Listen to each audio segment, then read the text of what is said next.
This talk is going to be a precursor to the fasting lesson and also the ketosis lesson. So it's going to be a presentation on social conditioning and fasting and a little bit of ketosis all at the same time. So sit back, grab some black coffee or sparkling water and enjoy the presentation. So I'll see you inside the lesson after the talk. So enjoy and I'll see you soon. Good evening. Good evening. Okay, so today's speech is a little bit different. Today's topic, subject is a little different. This is a little bit deep and a little dense, okay? So brace yourselves, and I hope you can enjoy this with an open mind and open heart and get ready to receive this message. So I want to start off with a story about a little girl. And this little girl, she loved to watch her mom cook, okay? And every time her mom cooks, especially when she cooks fish, she noticed that her mom would cut off the head of the fish and she would put the body of the fish into the frying pan. And she would do this every single time she would cook or fry a piece of fish. And so one day she got really curious, and so she asked her mom, Mom, why are you always cutting off the head of the fish and putting the body into the frying pan? And her mom answered, well, I'm not really sure. You see, I learned cooking from your grandmother, and your grandmother taught me to cook this way. So this little girl, she went up to her grandmother because she was really curious, and she asked her grandmother, Grandma, why, whenever time we cook, why do we cut off the head of the fish and put the body into the frying pan? Why do we do this? And the grandma said, I'm not quite sure. I learned cooking from your great-grandmother, and this is how she taught me how to cook. And so she ran to her great-grandmother, who was still alive, and she was so curious, she asked her great-grandmother, why do we always cut off the head of the fish and put it into the frying pan?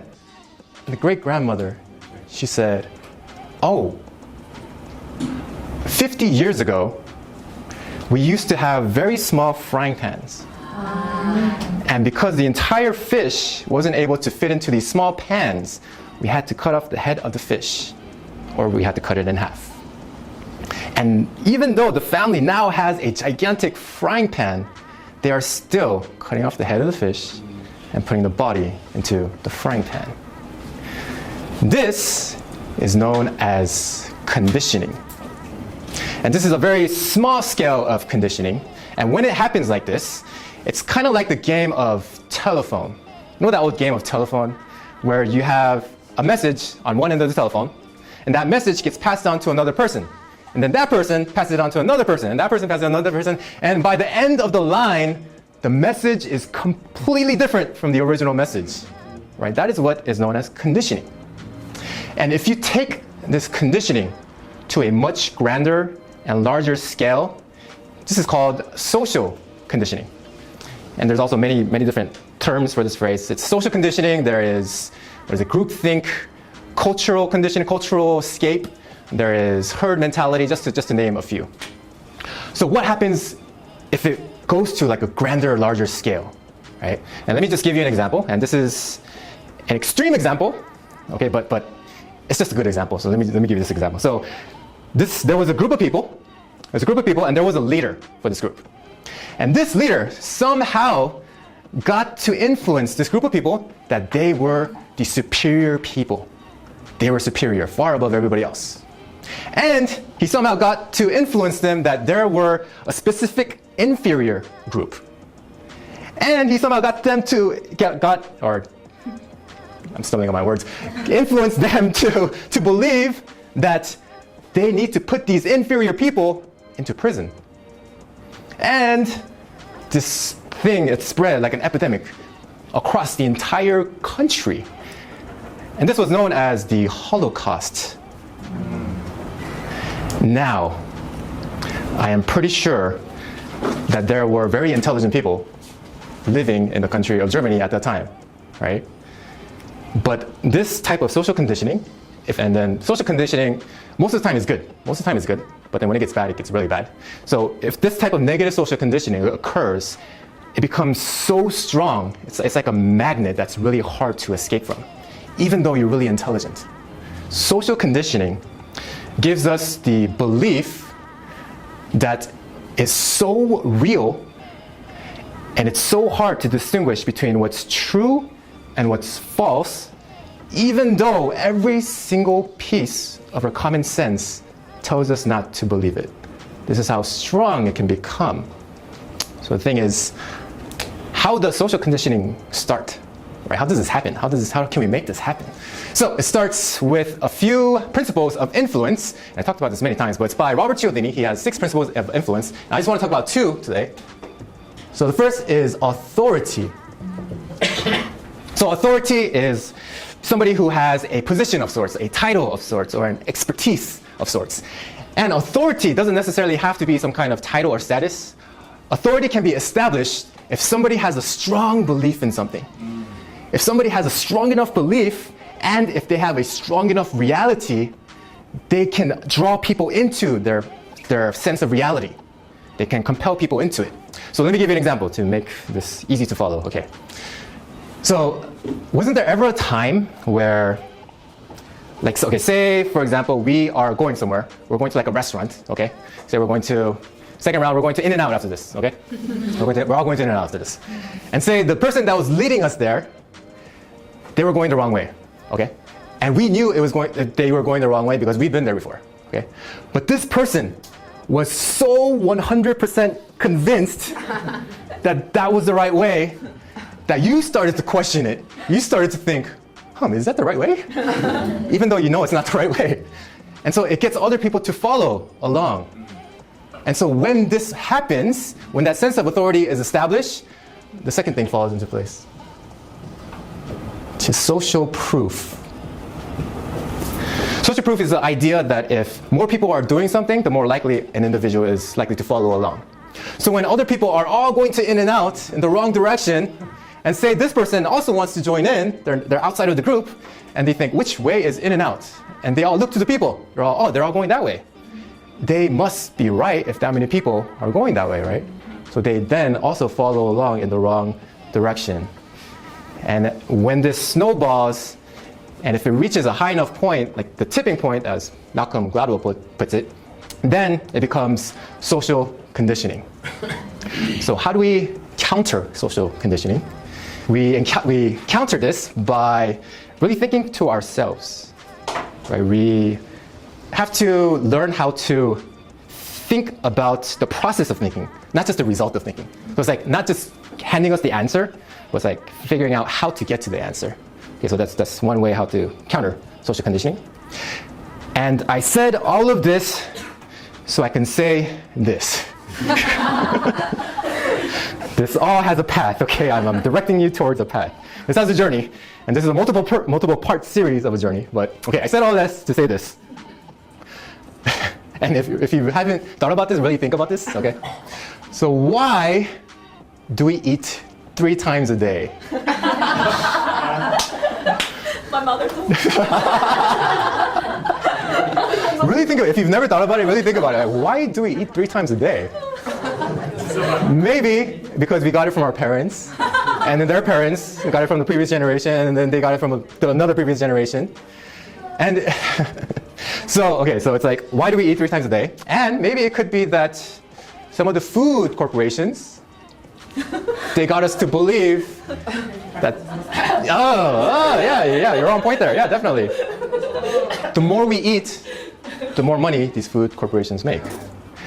And maybe something like the cereal companies, or maybe like the toast companies, not Toastmasters, but these breakfast companies got us to believe that breakfast is the most important meal of the day without really questioning it, right? And so what I want to embrace is, why do we eat 3 times a day? And what happens if we eat 2 times a day? What happens if we eat once a day? What happens if you don't even eat at all? So this has been a very long experiment of mine, expanded over 3 long years to really find out and really experiment on my own body, using my own body as a guinea pig to find out what is the most optimal way to eat, or what is our biological bodies really performing at its peak, right? And so this took me 3 long years, and I went to like the extremes. I've tried fasting. I've tried not eating for 10 days, not eating a single thing for 10 days. And I want to reveal all of my findings, all of my secrets, What worked? What didn't work? What happened after this 10 days? Did I die of starvation? I'm going to reveal all of those secrets in part 2. So I will see you hopefully next week or sometime after that. Thank you very much. Back to the program. Okay, so this is going to be part 2 of the flow series, and on the agenda, the flow part isn't there. I think there was not enough space, but this is based on flow, and I will explain what that means in just a minute. But this is part 2. So for those of you that have missed out on part 1, I'm sorry, there are no reruns, but I think you will understand part 2 without knowing part 1. So here we go, right away. So as I was saying, why do we eat 3 times a day? Like, really think about this. Why do we do this?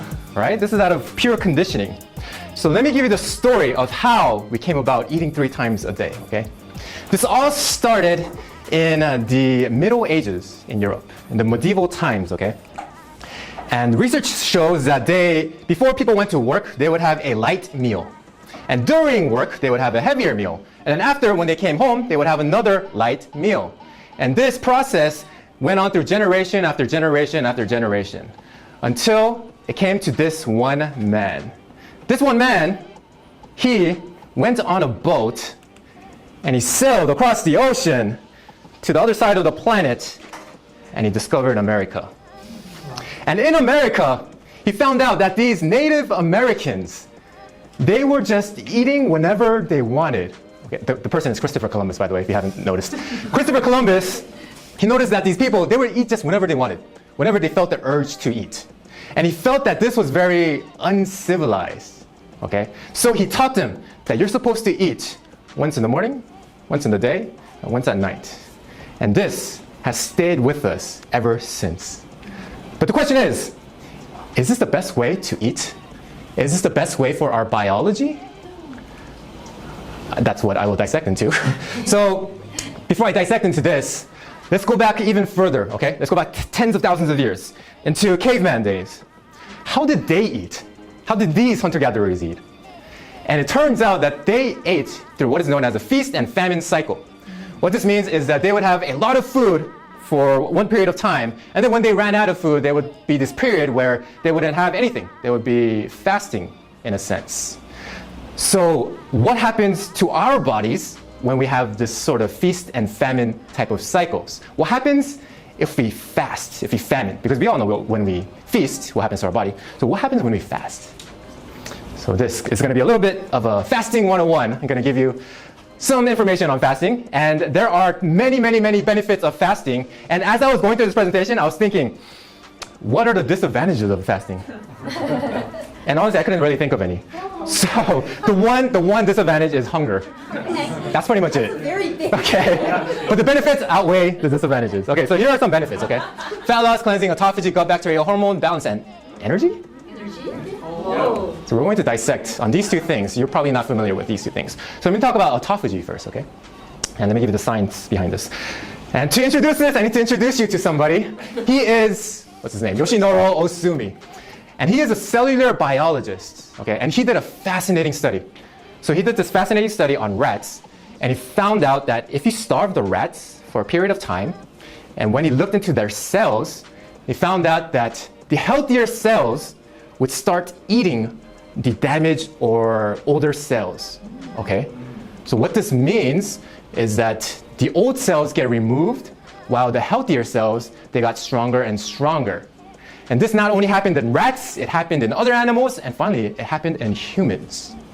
And so what is this process called if we are getting better and better, our old cells are dying and dying, and we're just getting healthier? Well, this is pretty much the ultimate anti-aging.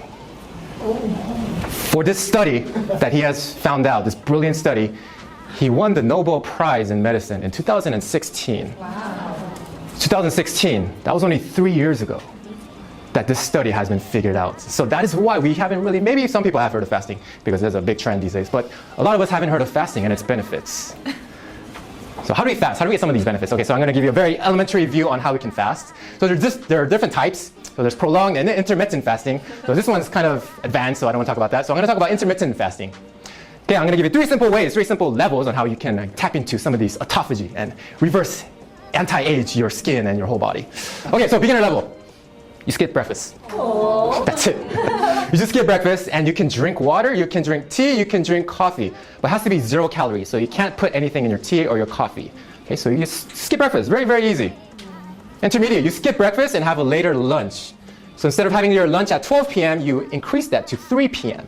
And so this is the most popular way of doing this. It's known as a 16-8 fast. You're fasting for 16 hours and you have an 8-hour eating period. And this 16 hours, by the way, includes sleep. So you're not even pretty much fasting for 16 hours. You're only fasting for 8 hours. And it looks something like this, okay? So you have a little fasting window and then this is the period that you eat, okay? Advanced, this is 1 meal a day, okay? And you fast for 20 hours, and then you eat for a 4-hour period, okay? And there's more advanced ones like 2 24-hour periods within a week or even 48 hours within a week. But that is more advanced. You can start by the beginner and intermediate levels. Okay, so let's do a little math, okay? So let's say a normal person, this is what a normal person's daily or a weekly routine looks like, okay? 14,000 calories in, okay? Just by doing a fast, let's just say like you fasted for 2 days for 24 hours, just to keep it simple. You're already reducing the calories while eating normally. And so you're already witnessing fat loss, okay? So this is simple logic. Here's the crazy part.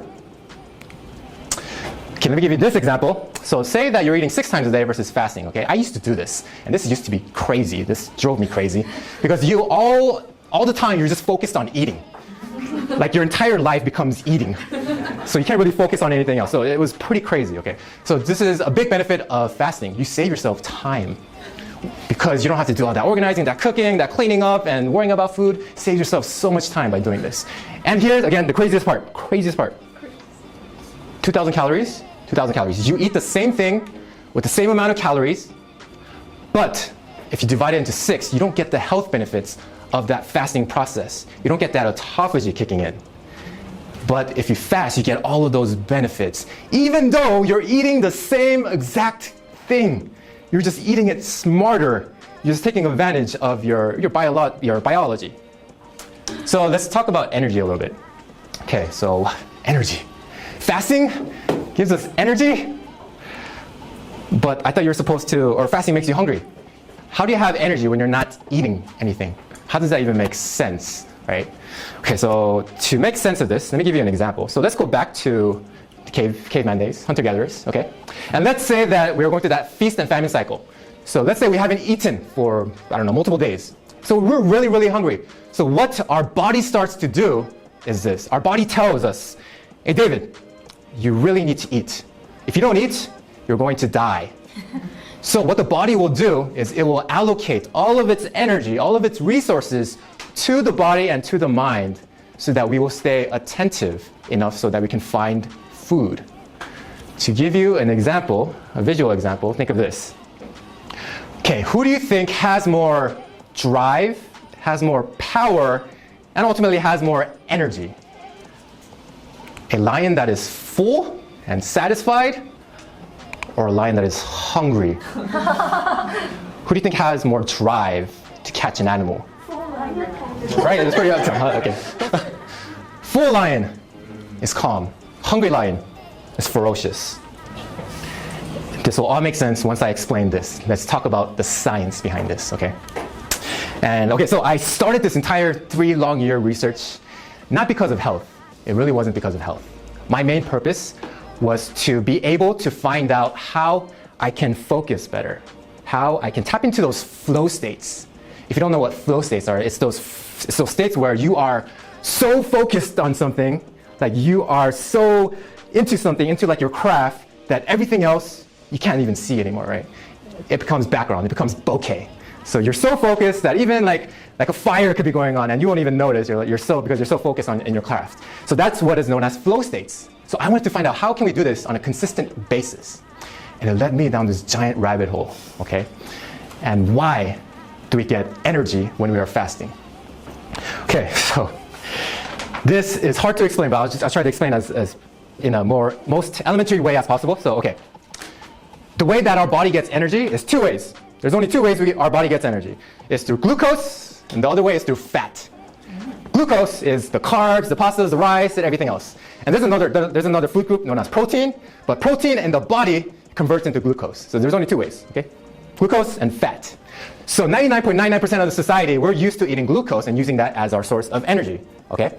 And once we stop eating, what the body does, it has to get energy from somewhere, right? So our body is used to using glucose for its energy. But if you run out of food, it slowly starts using fat for its source of energy. So all of our stored fat, our body starts to burn and use as energy. Your body literally turns into a fat burning machine. Literally. It takes your fats, your stored fats, and converts that into energy. Here is one of the biggest epiphanies. Here's one of the biggest epiphanies that I've encountered, okay? So why do we get energy, or why do we get more energy when we're fasting? Okay? Because it turns out, okay, guess which one is a more efficient way of getting energy? Glucose or fat? Fat is a far more efficient way of getting energy to our bodies. But we have been so socially conditioned to use glucose for energy that we probably never have used fat for energy. So fat in the body, what it turns into is known as ketones or ketone bodies. And these ketone bodies is especially exceptional to the mind. It gives your brain a superpower. Like when I first witnessed this, I felt euphoric. Because ketone bodies, they have the ability to cross the blood-brain barrier, whereas glucose, you can't cross the blood-brain barrier. That way, it brings more energy to the brain faster and more efficiently. And this state, if you're using your fat as fuel, is known as ketosis. This is why you may think you're fasting, you're not getting energy. How am I getting energy? But your body is now burning fat, your stored fat, for fuel, and it's getting even more energy. Does this make sense? I see a lot of confused faces. Okay, ketosis. It is a superhuman state to be in. It's like rocket fuel for humans. And I'm guessing that, has anybody heard of ketosis? Raise your hands. All right, Amanda. All right, Guillaume. Okay, 2 people out of many, okay. But ketosis it's a crazy state to be in, okay? And you can get there by fasting, but do you always have to be starving and fasting to always have this kind of energy? I mean, do you have to really starve yourself to really tap into this type of energy? And the answer is that you don't always have to be fasting or starving. You can actually create a way where this is very, very sustainable for the long term, and you can eat some delicious food while doing this. So how do you do this? How do you tap into this superhuman state of ketosis? I will reveal all of those and much, much more in the final series, the grand finale of the Flow series next week. Thank you very much.